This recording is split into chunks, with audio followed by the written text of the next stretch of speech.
Alors voici cette fameuse Punto GT. Alors bon, vous pouvez déjà juste noter quelque chose qui moi me plaît beaucoup, c'est sa couleur.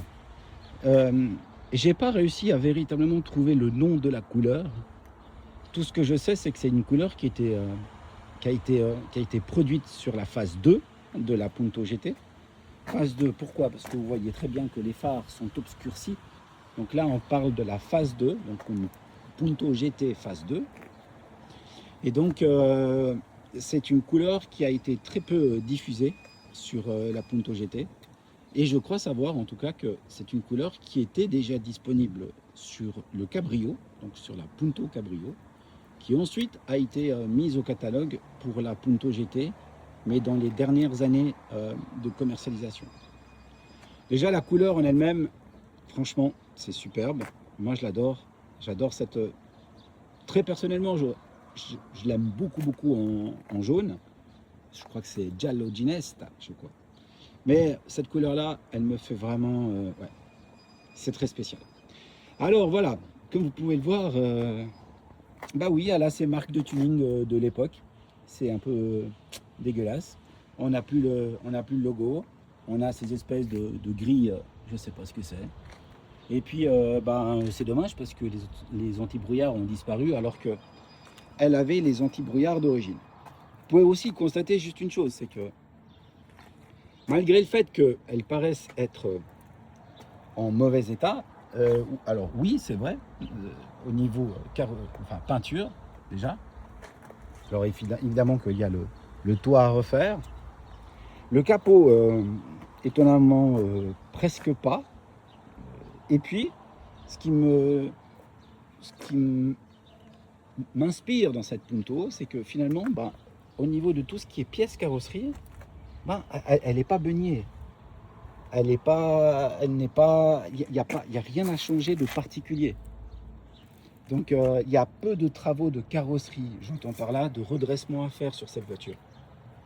Et donc ça me laisse penser que, bon, ben voilà, peut-être quelque chose on va pouvoir tenter. Là aussi de ce côté, vous voyez que bah, il y a pour ainsi dire pas du tout de travaux de redressement à faire, absolument aucun. Et vous pouvez voir que bah voilà, il manque typiquement l'essuie-glace. Voilà.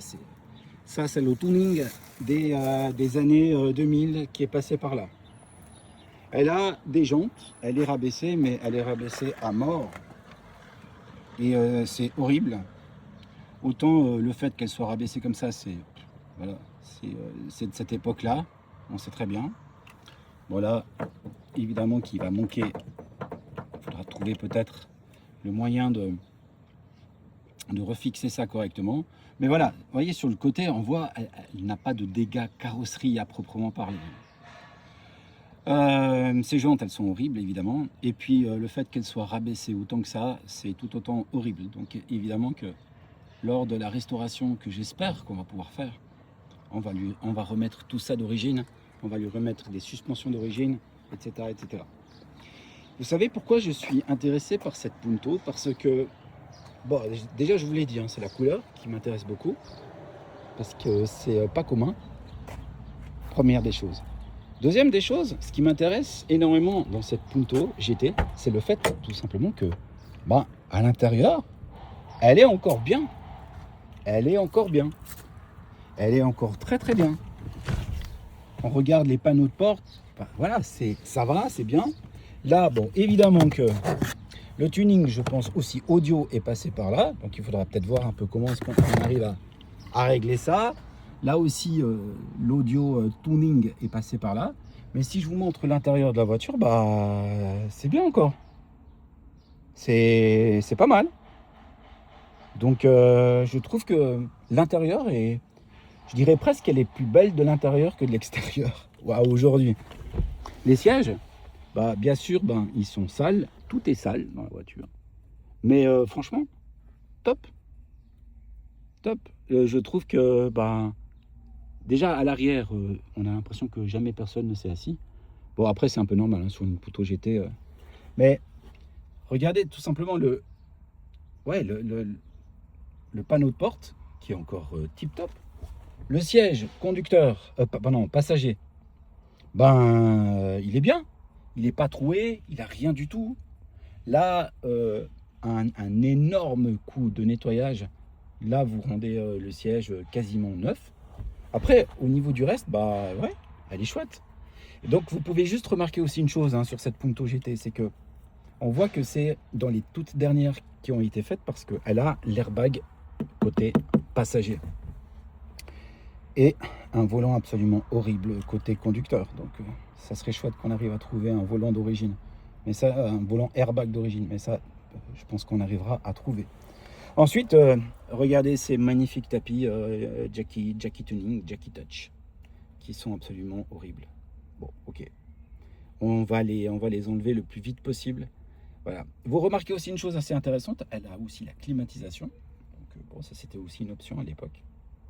Et puis, regardons peut-être aussi le siège conducteur. Le siège conducteur, il est encore chouette. Il est très très bien. Alors, il est effectivement un tout petit peu usé ici. Mais bon, c'est un peu l'usure normale. Mais à part ça, le siège, il est bien. Donc, cette Punto à l'intérieur, elle est vraiment chouette. Elle est vraiment bien. Elle est propre à l'intérieur. Propre, j'entends par là... après qu'on l'ait nettoyé, on est d'accord.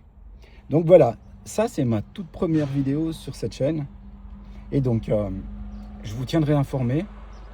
On a plusieurs rendez-vous. Déjà, je remercie beaucoup Mauer Automobile, ici à Sierre, particulièrement Ruben, pour avoir déjà fait des travaux sur cette voiture. Il y a eu des travaux importants qui ont été, par exemple, la distrib.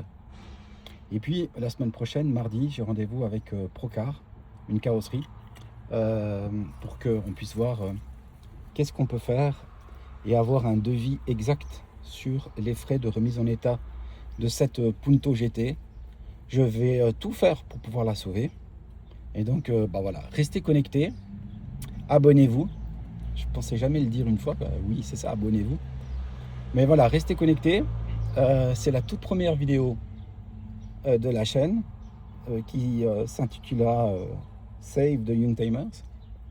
Parce que voilà, on va essayer de tout faire pour que ces voitures-là qui m'ont fait rêver, qui vous ont fait rêver, elles ne finissent pas en cube. Voilà. Si on n'arrive pas à les sauver, au moins elles pourront servir de voitures donneuses pour d'autres véhicules. Mais c'est exclu qu'elles partent comme ça à la casse. Donc restez bien connectés. Et puis je vous dirai les prochaines étapes. On aura un entretien avec Ruben qui a fait la partie mécanique. On aura aussi un entretien avec la carrosserie Procar chez qui on va amener la voiture. Et voilà. Et on vous présentera quels sont les frais de remise en état. Donc est-ce qu'on arrivera à la sauver ou pas? Je ne sais pas. Par contre, ce que je sais, c'est que j'y mettrai tout mon âme. Merci et à très bientôt.